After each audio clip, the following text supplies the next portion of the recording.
Recording in progress.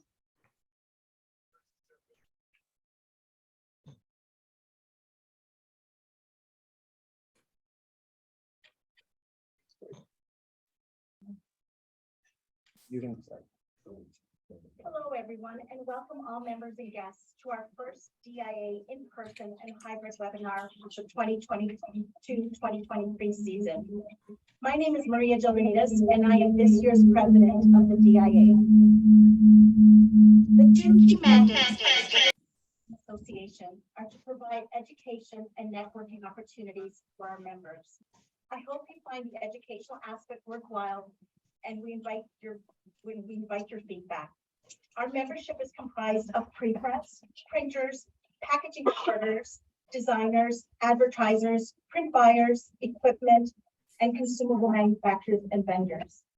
If you are with us as a guest, please consider joining the Digital Imaging Association.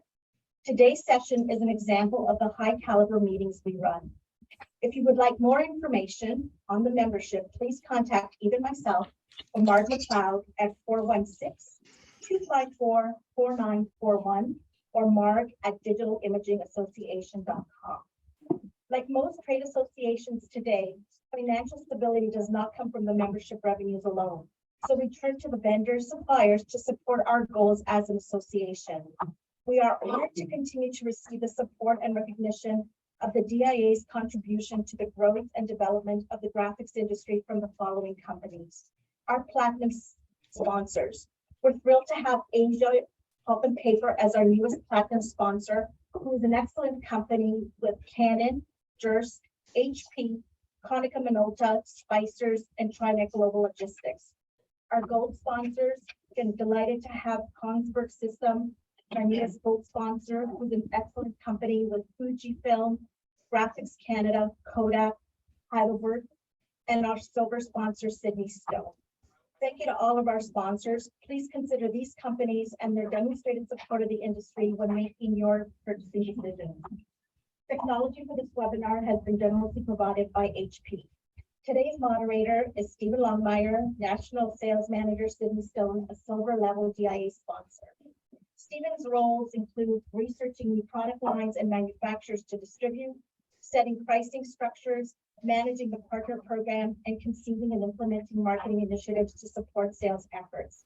Stephen has served on the DIA board for 6 years, including 2 years as president. Stephen, I'll pass it over to you to introduce our panelists. Thank you very much, Maria. As Maria mentioned, today is our first hybrid meeting, so we're doing virtual as well as in attendance. Previously, we were fully in-person meeting. During recent events, we had to move online only. We're now transitioning between a hybrid model. Today's topic is going to be Printing United wrap-up. So today's panel will discuss their impressions of Printing United, which is the first major print show in North America since 2019. With over 1 million square feet of exhibitor space and more than 700 exhibitors in total. With extremely excellent attendance across Canada and the US. Even met people from South America as well that were in attendance. Our first panelist today is Jason Hubert, who is the general manager of Marquee Book Printing. Already more than 40 years have passed since Jason packed his first box of perfect bound books trimmed by his father in his trade bindery shop. The passion for print was contagious. Perfection at every step of production was expected, but of course, not attainable. Jason left the family business and began a journey that exposed him to many areas of the print industry, from operating all types of bindery equipment, to assisting in starting up and later managing a large trade specialty bindery in Toronto. Another startup for mailing and letter shop, and later his own small trade bindery shop.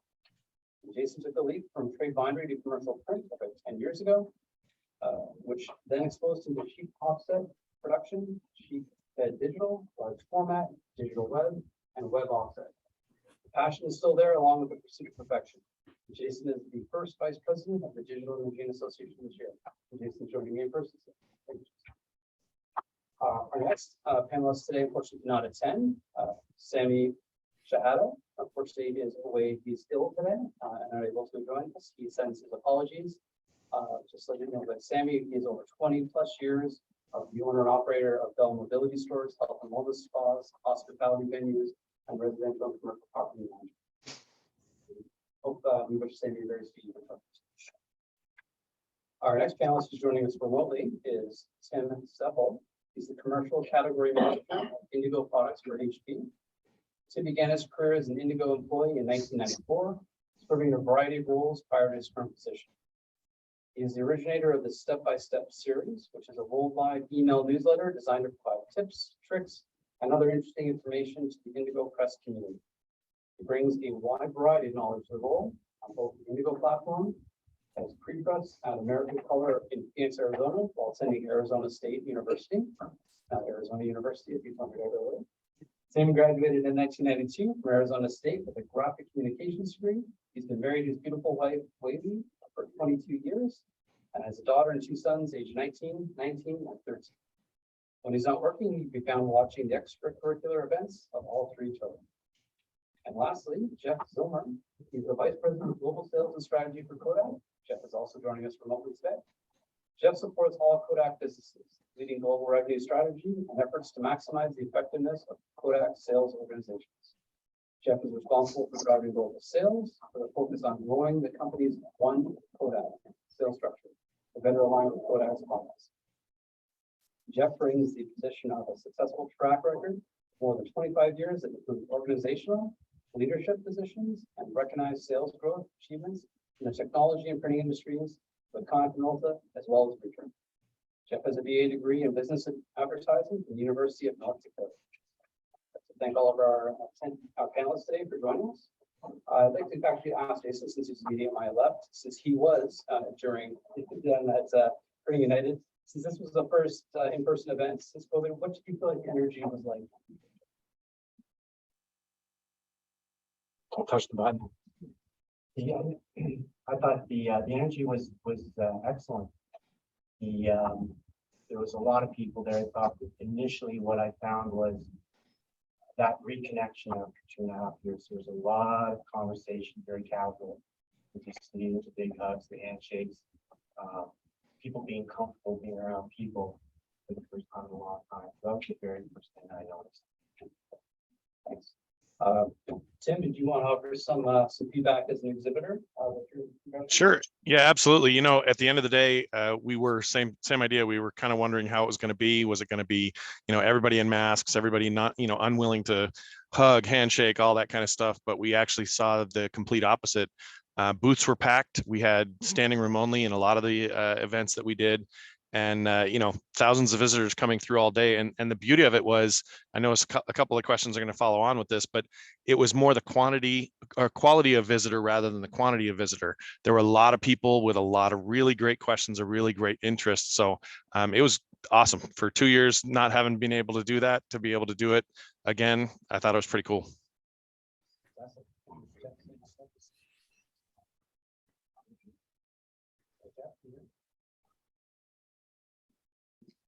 You guys just went real quiet. I don't know if he can hear you. I think same question to you, Jeff. I assume so. So Yeah. I would echo everything anyone said. In fact, the one comment that you made, Tim, I think that I would really echo is the quality of the visits we had with people.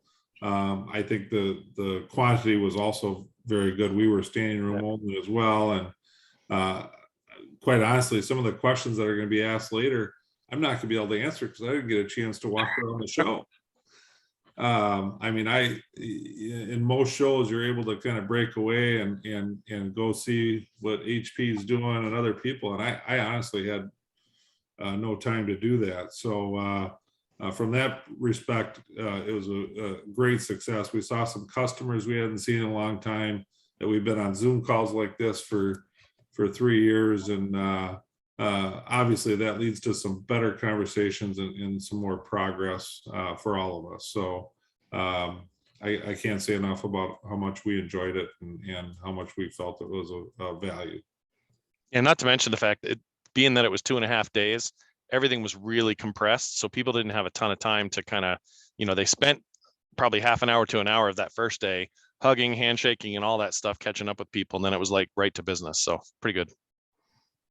Yeah, great points. There was a lot of time that people had on their hands in the last couple of years to research and kind of business plan and model. So when they came to spend, kind of a lot of them are ready to invest, then their research ahead of time, and it became well researched, well prepared. I guess I'll start with Jeff after this one. So what were the trends inside of traditional commercial print specifically for Kodak showcase at this event? I didn't catch that whole question, but I think you said what are the trends that we were focused on, or the show. From our perspective, you know, our focus is a lot going into digital. So we had one of our products there. It's an Ascend product that has some light packaging and retail signage design, but we had a lot of samples and a lot of focus on our new inkjet products, and that was a lot of our discussion. So you know, certainly we don't mind if people buy plates and work with traditional offset, and that's a big part of our company, but we realize where the future is going, and that's where a lot of our focus was in discussions with people, along with a lot of workflow discussions as well. So that, from a personal standpoint, Kodak was that's the areas of focus that we had. So kind of what were some of the maybe the non-traditional or different first time shown in North America HP products that you showcased during the show? Yeah, so I mean, going into the show, knowing that it's really kind of more focused around the embellishment side of things, you know, heat transfer, embroidery, all that kind of stuff. You know, we came into the show looking at it to say, okay, we can do about 4 or 5 different things with our products, and we're going to show all of them. So our 7K was there, and we brought a partner on called Transfer Express. If you know them, they're from the Midwest. They actually came in and exhibited with us for the heat transfer label products. We made shirts. I mean, well over 200 shirts they made in that area. But they had a whole, like a golf shop that kind of showed the embroidery capabilities of the products, all done with Indigo product. But we brought our 2 B2 presses. So we had the 100K and the 15K.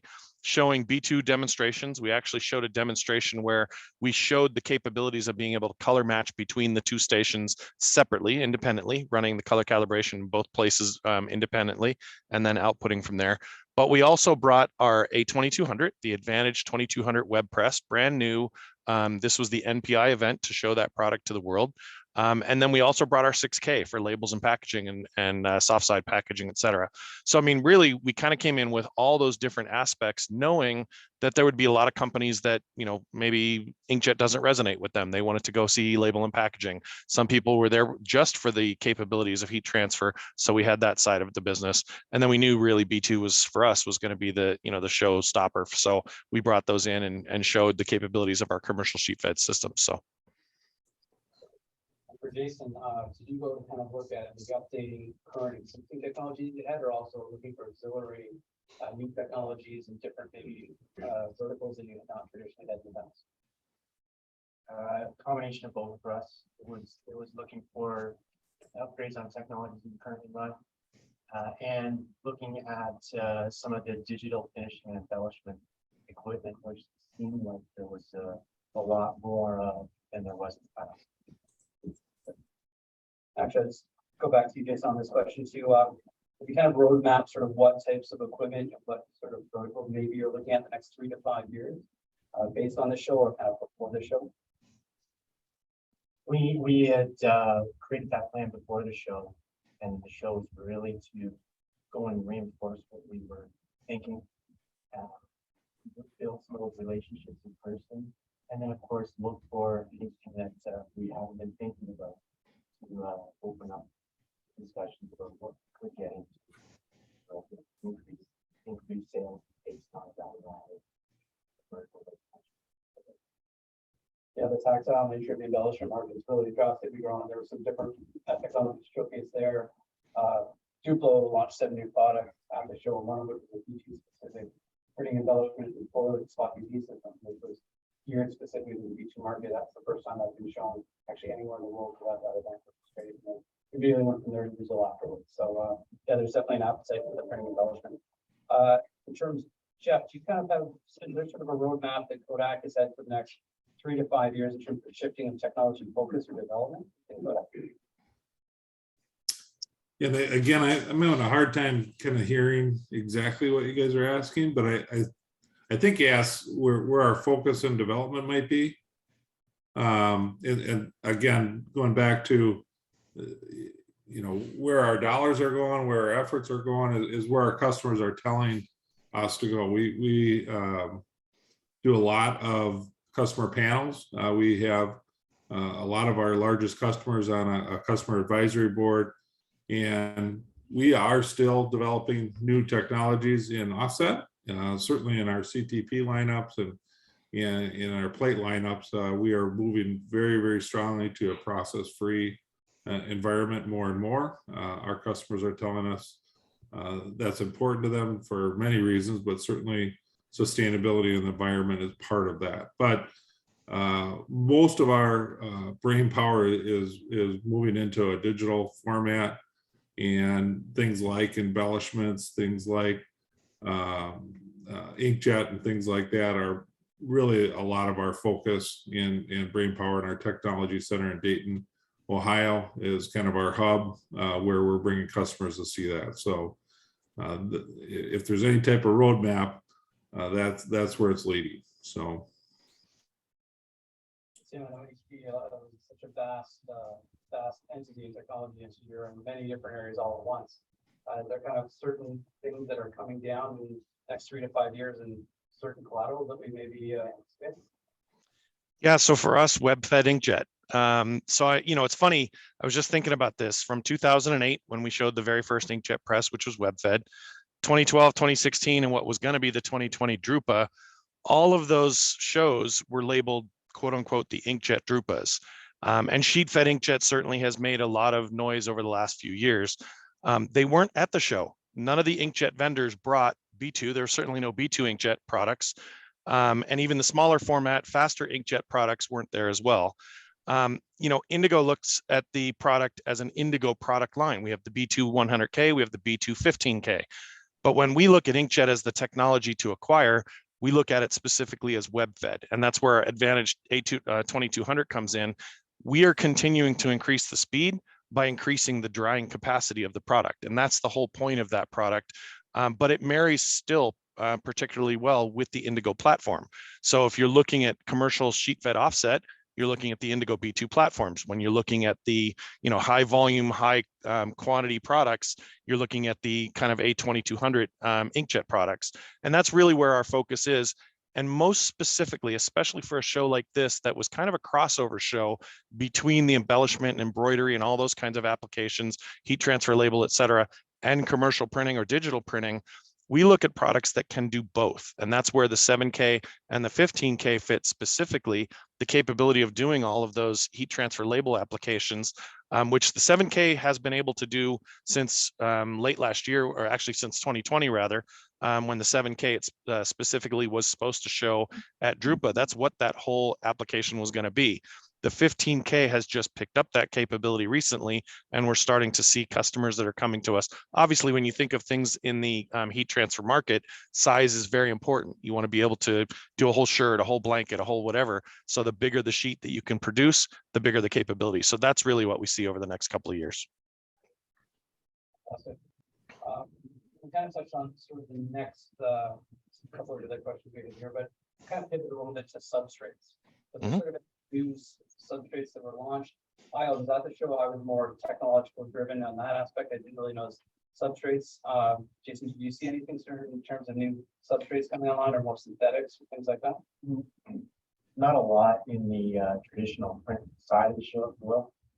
The other side of the show, LFD, 3, fabric printing, that was a big part of the show, and definitely new substrates, different end of the industry that really didn't get a big push or had actually footprint in past shows. In terms of the technology providers, Tim, I'm sure you're always having to keep up with new substrates in terms of compatibility thereof. Were there some new substrates you've been dealing with recently, either pre-show or kind of come online for after show? Yeah, absolutely. And the biggest issue for us, of course, is sustainability. We actually went into the show and said, we will not print any material that can't be recycled. So whereas in the past, it's more been about like what kind of materials we can show, to show what the presses can do. This particular show, we pulled everything that wasn't a recyclable material. And then showed a whole bunch of different things that wouldn't have normally come to a show like this: hemp, cotton-based, recyclable PET, a lot of the things between the label and the sheet fed side of things. At the end of the day, the whole thing was all about the pulp content and the overall cycle of sustainability. So, and we presented that on every one of our demos specifically because sustainability is really such a big deal right now. Jeff, same question in terms of synthetic substrates and testing for compatibility.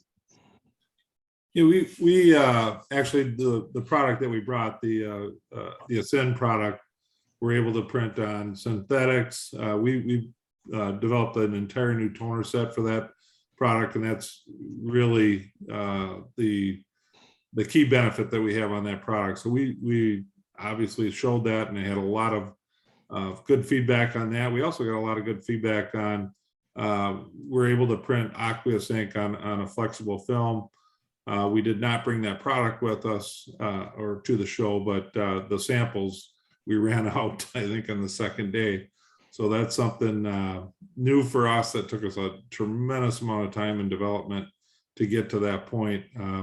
Oil and water don't usually mix, and one of the benefits we have at Kodak is we have a tremendous team of chemists, and in that area of the business and in the chemical side gives us some advantages that we're able to take advantage of there. So from our perspective, those were kind of the two big areas that we focused on. Perfect. Next question will be to Jason. With Linda finally at the show, the first show that I can remember in North America with like a significant presence, do you feel this platform is now sort of viable in the commercial segment? I know it's been beta sites in the UK and Europe for quite some time. It's been at 2 drupas pre-pandemic. What's your impression of that, and what would you kind of equate being competitors in that collateral? Well, it's interesting, knowing that the booth was there was excitement to go and see it, thinking there may be press involved. But I think you're leading into really the big miss at the show for the vendors. It's something that HP, I think, did very well, and the reason that booth was so big, jam-packed with people, was they had the equipment on the floor, and they did not have that at Lambda. So it was a huge miss, and pretty much you were walking past the display, thumbing at a couple of samples and walking away. So it's really unfortunate for them, and disappointing for anyone that wanted to get some more information. Even though we've been away from the shows for a couple of years, all of the buyers out there have become savvy. We all go online, do extensive research, understand the products, know what they want, but at the same time, you still want to see it down, still want to kick the tire, still want to ask the question that we don't get online. If the product's not there, you can't see it operating, you're not able to get that feel that you want. So it's something I think better to take away for future shows. Yeah, great point. Yeah, HP did it very well. They basically had their own hall within a trade show. Basically, it was all solutions group. Yeah, there was I sort of biased. I wanted to see the Lambda press running firsthand, several trade shows in Europe and whatnot. I haven't really seen it happen, but yeah, having the samples again sort of had a reach again is sort of disappointing. I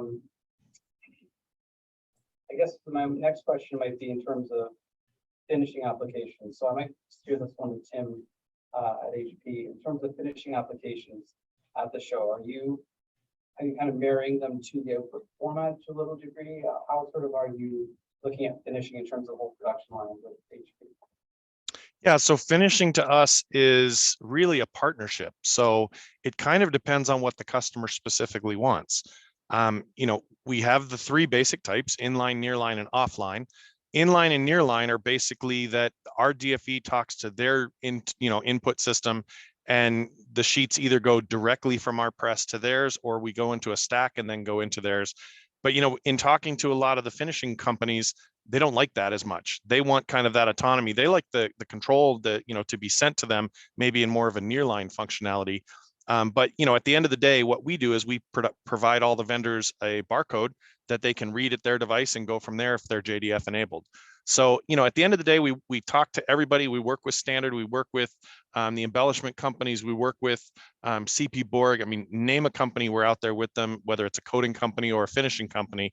And, I'll have to plead a little bit like Jeff did earlier. I didn't get a chance to go see a lot of them. So I kind of buzzed through Standard because I work with them so much. I'm actually from the Massachusetts area most recently, and that's what they're from. So I got a chance to kind of run through there. But, at the end of the day, it's all about what does the company need? We'll kind of work with them on the overall product and workflow for it. Perfect. Yeah, here's a question about how does Kodak look at the finishing aspect of your customer? Honestly, I did not even hear what you said at all. Finishing question to you, Jeff. How do you guys deal with finishing on the end of your Kodak devices? Honestly, it's the same as what Tim said. I did not walk around the show at all, so I didn't talk to anybody. But we do. Our goal is to do a complete assessment of the process. Our salespeople bring in, we think, some excellent experts. We have relationships across the world in that area. So most of the time it's a joint venture sale. It's a team type environment. So just like Tim said, there's all sorts of ramifications on whether they want us to be involved or not, or they have their own relationship. So it's across the board. I don't know if that answers your question, but that's the best I got. So,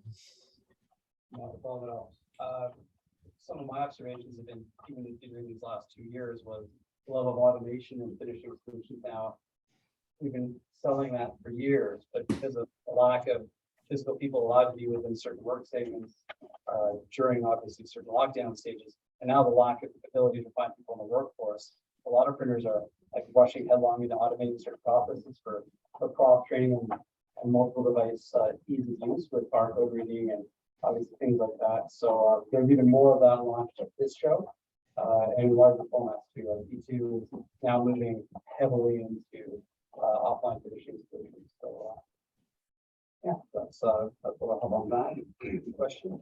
Next one I might have for Jason. So instead, I have seen your peers and the buzz around there. There were a lot of Canadian printers that I saw.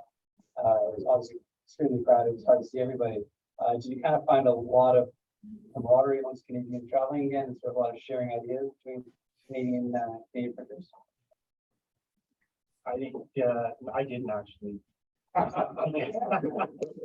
But it was because it was so busy, we weren't bumping into a lot of the other printers, and scheduling the show for ourselves. We found there wasn't a lot of time in between sessions and conversations and meetings, so not a lot of time to bump into other.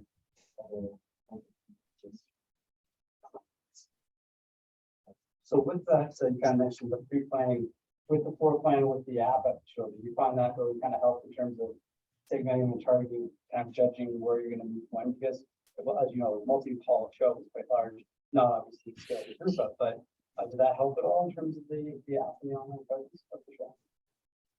There was 4 of us that went from Marquee, and 3 of us used the app. Recording in progress. You didn't know the recording is in progress.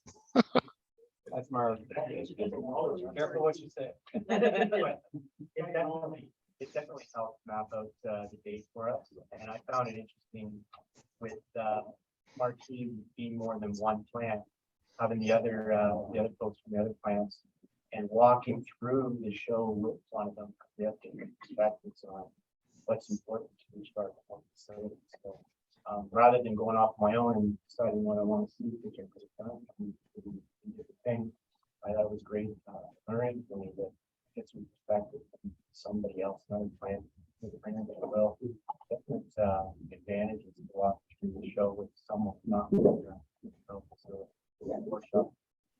Right, and getting different perspective and different market segments for sure. Oh, sorry. Yes, actually, good point. Mark just mentioned. Normally, we have online questions that could be submitted during online webinars. Obviously, we have people in house as well too. If anyone has any questions they'd like to ask, any members of our panel, either in person or virtually. In person, please raise your hands, and online, please feel free to submit in the chat of Zoom, and I will post them to the panelists if you direct it to them, or if not, I'll post the panel as well. So I myself did not have time to go to any education sessions during the show. It was pretty jam-packed for the 2.5 days of the show. I'll have 2 full days to me. Did HP, Tim, kind of collaborate with any of the education sessions? Do you have any sort of preset sessions in plan? Yeah, personally, no. But I know that Nahum, our general manager for sales, was in the keynote presentation with a customer panel. I didn't, again, like Jeff, I think Jeff and I got to see our own little booth. I got a quick walk around that I got to do to go out and just see the different vendors in our space. But, at the end of the day, I didn't get to see any of the other education panels and sessions, but I heard it was an excellent customer panel that did a question and answer. That's the only one I know of, by the way. Yeah, I'll try to speak up, or maybe I'll sign, but the Kodak, were they participant in any of the education sessions, or were members of your customer base parts of them? No, we did not. And I did not see any at all. No one from our staff was. We were, it ended up being very busy. So I don't have a lot of feedback on that at all. Jason, did any of your team, were they able to sit in on any of the education sessions provided during the show? Unfortunately, I don't have any feedback as well. None of us attended any of the seminars or training sessions. Does anyone here sitting across this expansive boardroom have any questions at all for the panel here today? You have any questions you'd like to ask? Yeah, this was the first show with, Idea Alliance, PIA, etc., and the first one that was under Printing United banner. How did that play out, and what are the plans for next year? Sure. It's the second one. The first one was in Dallas in 2019, which is the first amalgamated SGIA and North American NPIA or whatever it was. Abby has a point here that Idea Alliance, for example, would have been part of the map. Oh, okay. 3 years ago in Dallas. So Okay. There we go. My apologies. So it is the first one Idea Alliance to be part of that group. I know they're having it. I can't speak to the show because I'm not part of the show, but I know the next one's going to take place in Atlanta. In terms of the scale, if it's the same that it was before, it could be replicated to be as large as the show. So I can't really comment to the show itself and their plans, but I don't just no idea. So I'll mention a real quick thing about that part of it. I went to the Dallas one a couple of years ago. I had never been to the SGIA show like it was. So you've got the huge embellishment and clothing products, embroidery, all that, as I've mentioned. So when you're a commercial printer and you kind of walk out into that area, you see products and demonstrations that, would be completely foreign to you as a, print on paper, print for pay person. But when you start to realize that a lot of those businesses are really starting to cross over and cross-pollinate, you start to realize that as commercial printers, there's a lot of other aspects of the business that we don't touch at all. We've literally just said, okay, we're going to do paper. That's all we're ever going to do. Books, magazines, journals, whatever, flat sheets, brochures, et cetera, direct mail. Well, when you start to realize that, you could sell an entire kit to a company that includes a bag, a shirt, a hat, a printed piece, a brochure, package the whole kit together, and you can literally be the one-stop shop for that kind of customer. Whereas in the past, you would have done only one little aspect of the entire business. So and the business, by the way, is massive. So when we look at them, we think of them in terms of, how they are in terms of graphic communications. It's a huge aspect of the business that may never have been touched or even investigated. And when you start looking at label and packaging, flexible folding carton, all the different things that you can do all of that. By the way, just as a side note, HP is getting into all those businesses. So that's part of our focus in future. That's where we're going, is so that we can do all of those things with one series of products. I've noticed that over the community printers for the last several years, a lot of wide format applications, the POP, things like that, packaging, like shorter run packaging, version, things like that, but now a lot of direct-to-garment printers, the resolutions are fairly cost of acquisition, much lower. A lot of them are moving into that as well, or disulfidation. So yeah, it sort of, it lends itself, all the timing of that amalgamation of the shows, was kind of, I think, you sort of, Dan, you have a question? Absolutely. I mean, based on Tim's comments for Marquee, I mean, did it give you that kind of impression and revelation? You know, it says, as an innovative Canadian printer, wow, there's so much more that we could do that we had no idea about. You know, we could print on textile. You know, we could get into package printing. Did you have that feeling? There's so much more that we could do. You knew that already, but that you're planning to, or that, you know, might have planted some ideas, if I may. Yeah, it's a great question. For Marquee, we're focused on being book manufacturers, book printers. But we did walk over there and it was eye-opening. Just the sheer volume of booths, the number of people. There was definitely at a first glance more people on that side than the traditional side. And the other thing that was striking was the crowd was younger. So it was right away, your first impression, this is a younger part of the industry, obviously growing fast. And then we felt like we were from the old side. It was very interesting. Walking around with the BlackBerry, not with the BlackBerry, the smartphone and so on, and there was no printed show guide. The show guide was on a phone, you know, there was no, we do have a show guide though for graphics. Yeah, But it was excellent for us to go over and walk through. We had a lot of wow moments. There was a lot of equipment and processes that we never even looked at. Even me being from commercial print, some of the things that very good. Thank you. There we go, and sort of the traditional large screen printing, textile setups, and now direct-to-garment. That's what we have all that. And I'll start with you, Jason, just quickly. I don't want to put you on the spot, but are you going to attend Printing United again next year in Atlanta, or are you going to attend Drupa, or would you pick one over the other? I'm not sure. I think that definitely would plan to attend Drupa, but I think that there's value to being at the show in North America as well. And it becomes a little more personalized. And it'll be different, but it'll be closer to home, and not only again, a big part of what I think the message in the show was the focus is on the equipment. And when we talk in a lot of our webinars, the topics aren't about equipment. These aren't the issues that we have in the industry. It's supply chain. It's what kind of papers we can print on using each device. So those are the issues I think that get missed, really missed in a show like this by paper suppliers, people that deal with human resources. And when we go to Drupa, for example, that'll be very heavily equipment focused, get closer to home and get into some of the more personal issues that we as North American planners, even Canadian shows, Canadian planners deal with at a different level. I think that's something, again, if I'm organizing the show that I'm working on.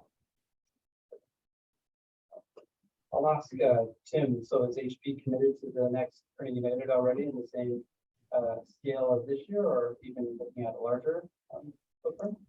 I mean, I'm not in management, but I would kind of assume so. You know, we went to the Dallas show a couple of years ago, right before the pandemic hit. Excuse me. But you know, we had just come out of print, whatever year it was, print 19, I guess, the Graph Expo, Drupa event, whatever. And you know, that was a bit of a ghost town.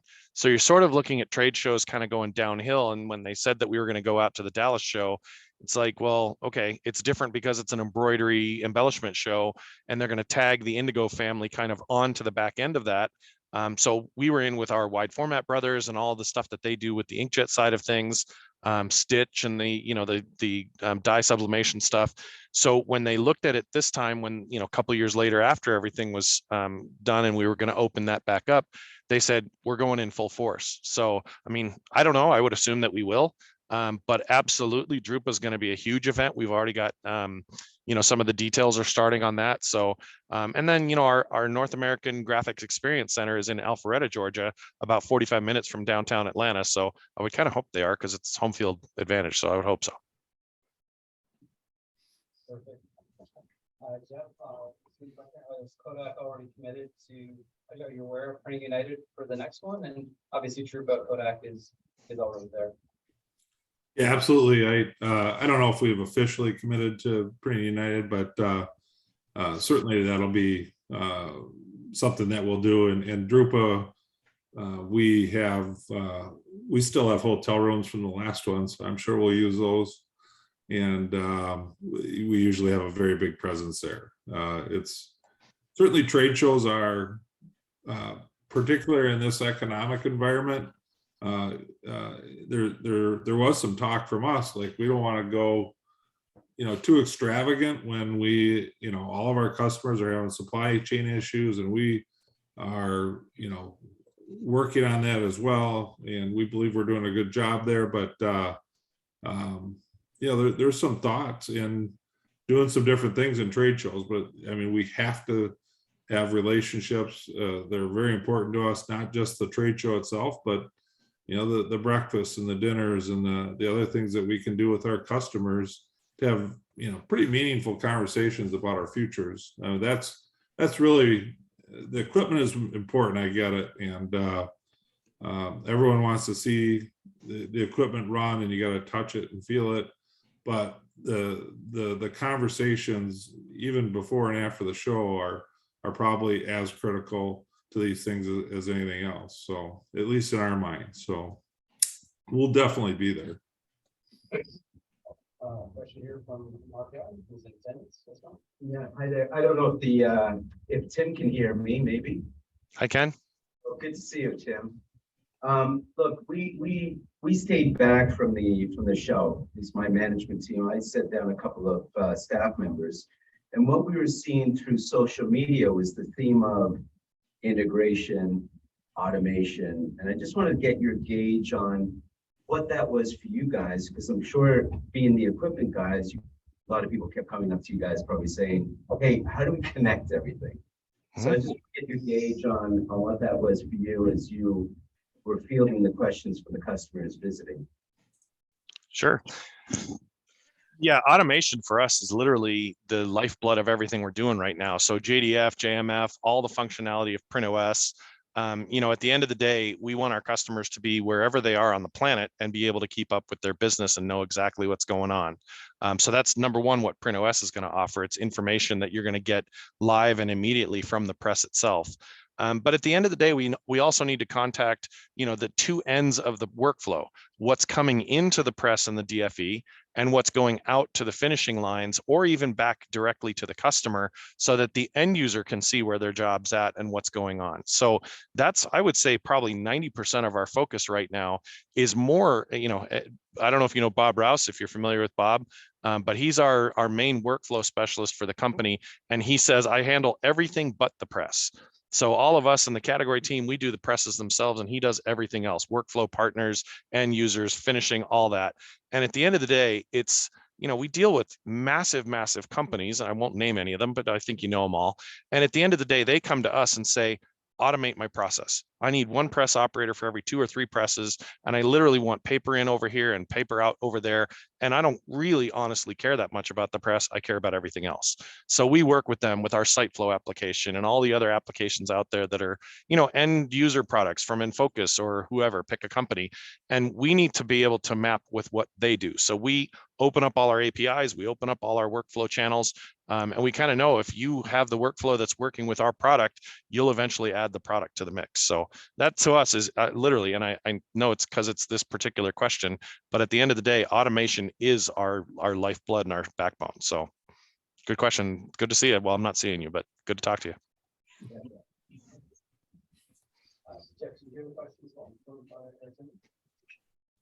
We just lost you completely. Can barely hear you.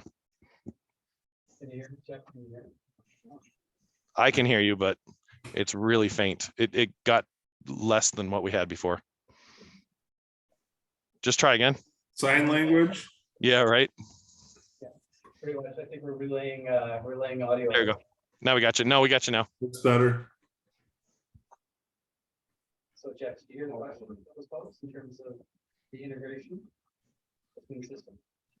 Well, a lot of the integration that we had conversations was regarding our Prinergy workflow and Prinergy on demand business solutions. We had 4 workstations there, for the most part going pretty steady, from 9 to 5 every day, with people looking at really our end-to-end workflow solution on the software side, and bringing in some of the ERP system and things like that we're trying to integrate into the automation and workflow. I mean, people, again, as Tim mentioned, they don't, in some respects, don't care how things get from A to Z.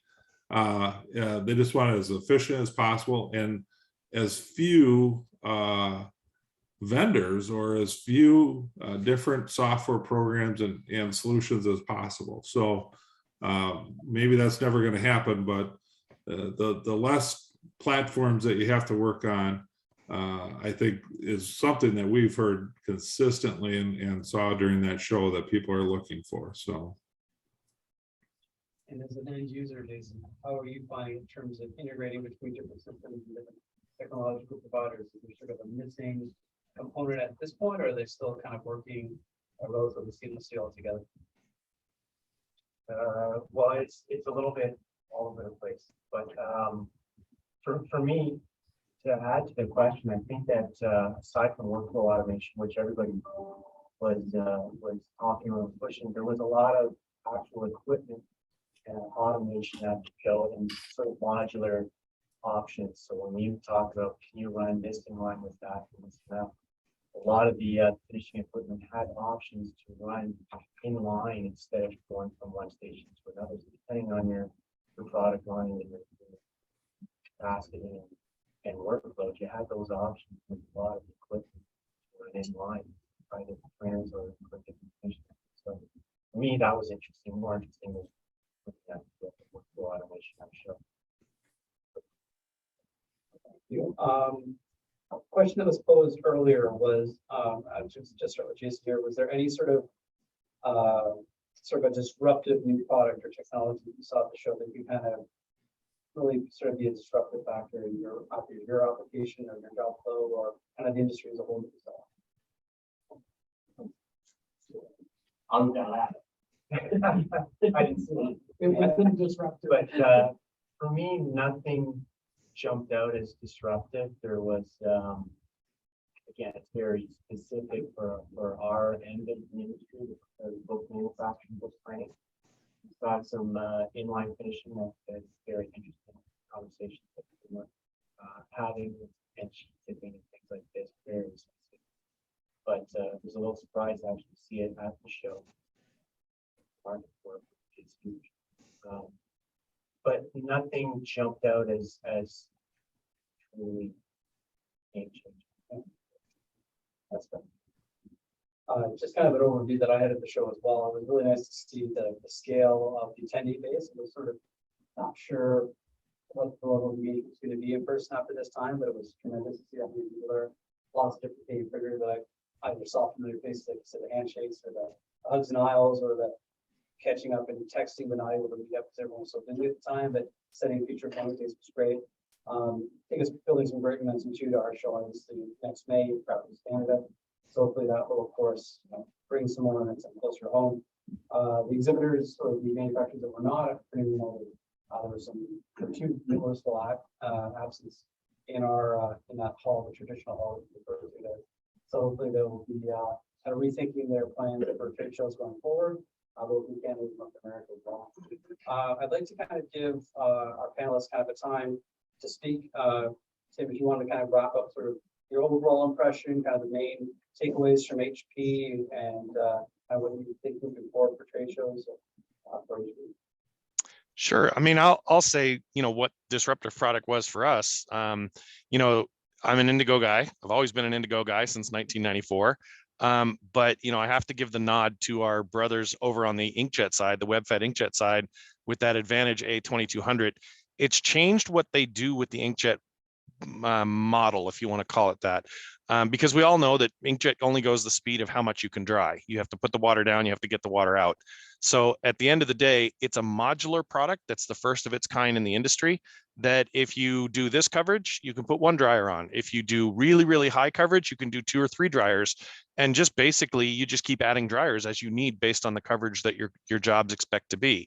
So hugely disruptive in the sense that because you can continue to add those dryers, the speed is preserved as fast as you basically want to go. I mean, that thing's going upwards of 800 feet a minute in single color, 500 feet a minute in color, or 333 feet a minute, which I had to get all these numbers from my brother over on that side of the business. But, you know, it's a huge, huge advantage in that marketplace, which, you know, for us as Indigo, is kind of a hand in glove type of thing. We put the two together. If you're doing, you know, books and things like that, you do the content on the much higher, faster volume inkjet product, and you do the content covers on the Indigo product. So we can handle coverage. We can handle all those things that kind of fit really nicely.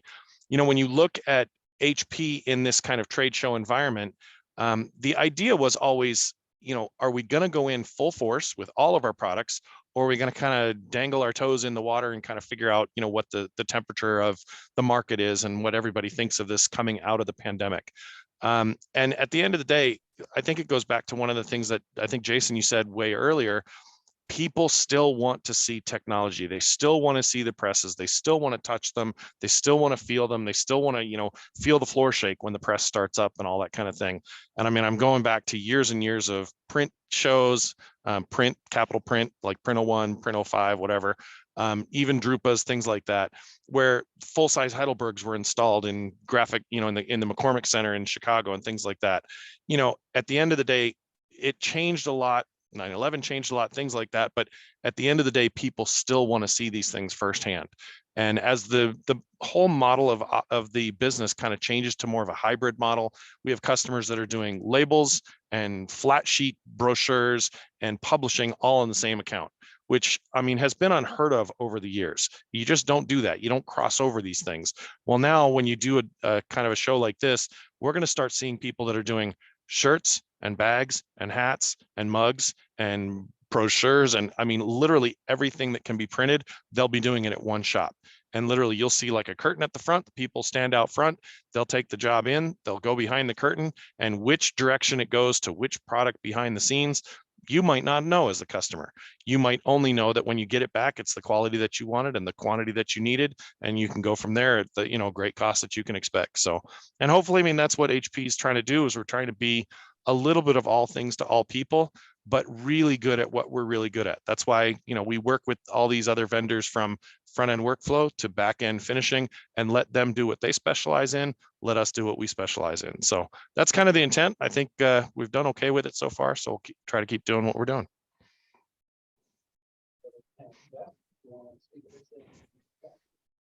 Jeff, that same question to you, I think, if you didn't hear it. Yeah, by the time you talk, I forget what the question is. Yeah. So what did you see from the show? Anything disruptive, and how is Kodak going to look into things going forward? So a couple of observations I had from the show, which aren't probably any different than observations we're seeing, is a lot of talk about automation and really digging into your processes. And they were really conversations we had with customers.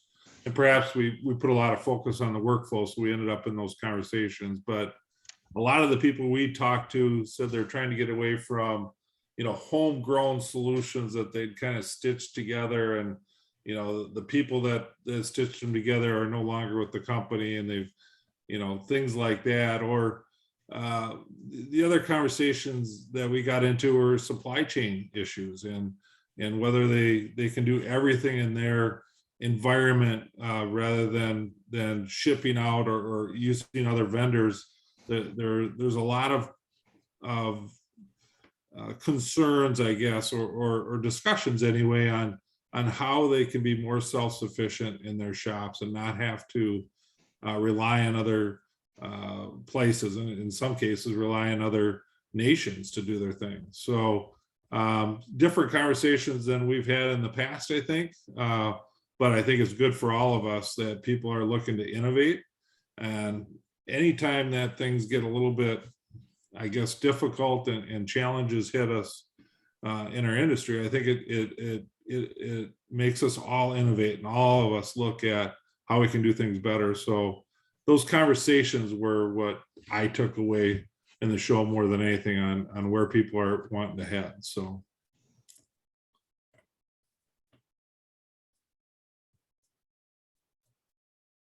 More questions? Uh-oh, we broke them. Uh-oh. Question for Tim. It's just been recent that packaging and labeling has come into the OEM world that was most traditionally known in the commercial print sector. This has always been the world of shows like PACX and packaging trade shows, which are very good at doing long run. Do you see a merging of the cultures? And how do you integrate your digital technology in with the traditional packaging vendors? I think he said that question was for me. Is that right? Yes. Yeah. So, at the end of the day, for an indigo guy, the ink itself is basically the same. The inking process is the same. So we just have a machine that's a sheet fed machine versus a machine that's a web fed machine. I'll tell you where the diversion is in the knowledge base of what to do with the substrates, because there's some that can touch food, there's some that can't touch food, there's some coatings and inserts and things like that can be with certain products and they can't be with others. If it's a wine label and you're going to put it in a cooler, or it's going to go into, it's a beer bottle and it has to go into a cooler filled with ice, you can't have it, disintegrate with the water. So there's all kinds of knowledge-based things that I'm a commercial sheet fed guy, so I know really well what to do with saddle stitching and all that kind of stuff. But the second you step over the line into what we call the industrial side, or label and packaging, or folding carton or any of that kind of stuff, plus not only is it just the technology functionality, but it's the legislation function that you have to be careful with too. So you have to make sure that it can be chewed on by a little kid, or it can be whatever, if it's going to be in a baby book, things like that. So there's all kinds of functions that generally speaking, those two sides don't really speak all that well together. What we're seeing in North America as a whole, this is Canada and the US, is that the commercial print side of the business has declined at a very slow rate, but still declined.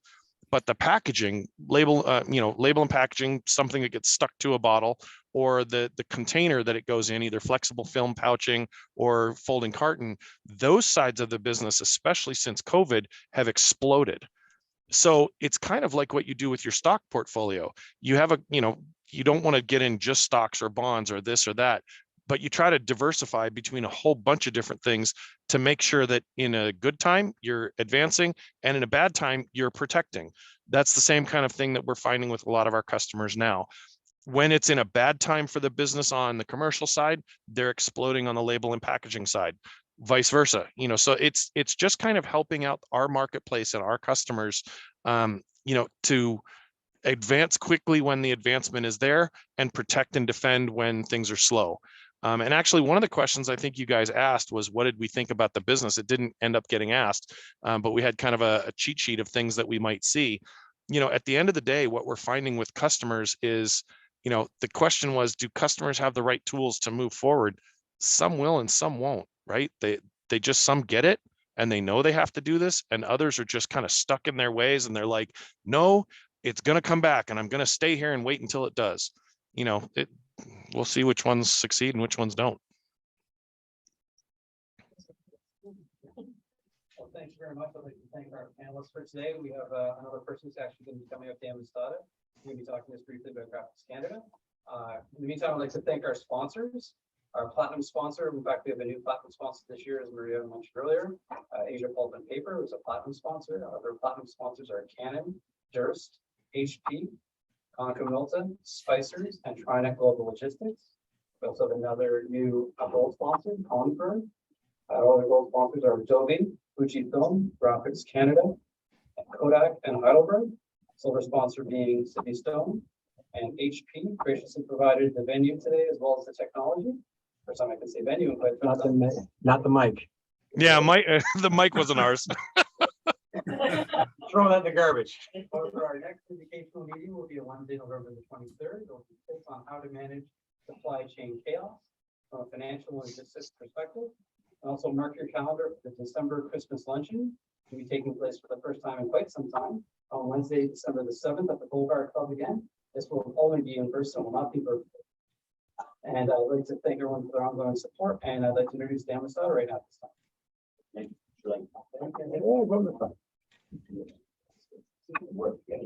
Yes. Absolutely. Thank you. Thank you. Thank you, Mark. Thank you, Paul. And how can one follow such an act, the success of Printing United? But I think we can with our Graphics Canada Expo, the 60th anniversary of the show. It was launched in 1963, so it's going to be the 60th anniversary of Graphics Canada next May. And of course, different scale, but I think we have a great story to tell here in Ontario and in Canada. Still an incredibly strong and dynamic printing industry. Between these two guys here in the audience, Vince, I think, from Consberg, and Paul from Indigo, I haven't seen so many new sales and installations of equipment in Ontario since many years before the pandemic. I heard Israel called Paul and said, buddy, stop with those sales because we have a waiting list for the Indigos with the chip shortage and the supply and everybody working from home. So I think we have a real chance and opportunity to put Toronto on the map next year and produce an amazing show. And I'm humbled by the support and interest and early enthusiasm expressed by the associations, by the printers themselves, by the premium suppliers. A couple of those major exhibitors that missed Printing United are exhibiting with us at Graphics Canada, from Xerox to Konica Minolta to Esco to Van Wallen, God bless them. It's if I look at the top 25 major exhibitors we had last time in printing in Graphics Canada, they're all there. From Xerox to Ricoh to Canon to HP to Epson to some new exhibitors coming in, Swiss Q and amazing robots and amazing and automation on the show floor. I mean, we're almost sold out 6-7 months before the show.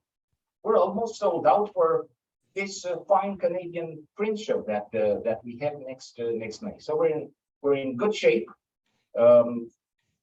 We're trying to be a little different from Printing United as well. Exactly as we've heard it here. There's 7 or 8 co-located conferences, so a lot of equipment on the show floor, but non-stop education as well in the adjacent meeting rooms. Various features. There's Printing United obviously started as the SGIA show, as a specialty graphics show, and successfully, and they did an amazing job. They added the commercial print element to it. But that's the story. What we're trying to do, we have been a commercial print show, have added very successfully the wide format and the display and the specialty graphics component. We have a very strong package printing and label component in the show, which is the other area with a lot of growth and opportunity in the printing industry. So we have that, and obviously I'm trying to infuse Paul here to expand the already large HP booth by bringing in an Indigo, for all the good label and package printing component at the show. But The camera broke me. we have, I mean, the features there. We have the top famous paintings in the world at Graphics Canada next year. You don't have to go to Paris to see La Joconde, Mona Lisa. You don't have to go to Amsterdam to see the Night Watch. Not the real thing. And then they might be plastered with ketchup anyway, by these oil, no oil supporters. But we have not the real thing, but high-res copies printed on the latest equipment at Graphics Canada. We have theater plays in French for the visitors from La Belle Provence. Bring your spouse if you're a printer from Quebec, and then after the show, right there at the International Center, you can watch live in person La Cantatrice Chaude, and one of the most famous theater play in French. Right there after the show hours, and we have package printing awards, and we have so much more on the show floor. But again, extremely enthusiastic. extremely humble with the support and from every facet of the industry. And we're looking forward to an amazing event next May. Thank you, Mark. Thank you. I'd like to also thank our panelists again today, Jason, Jim, also Tim, and in the absence, Sammy. In recognition of their contribution of their time today, which is extremely valuable, we are donating on their behalf to the Don Gay Memorial and Scholarship Fund. So I'd like to thank everyone for attending both online and in person. We hope you found this educational and fun, and thank you very much. Have a great day.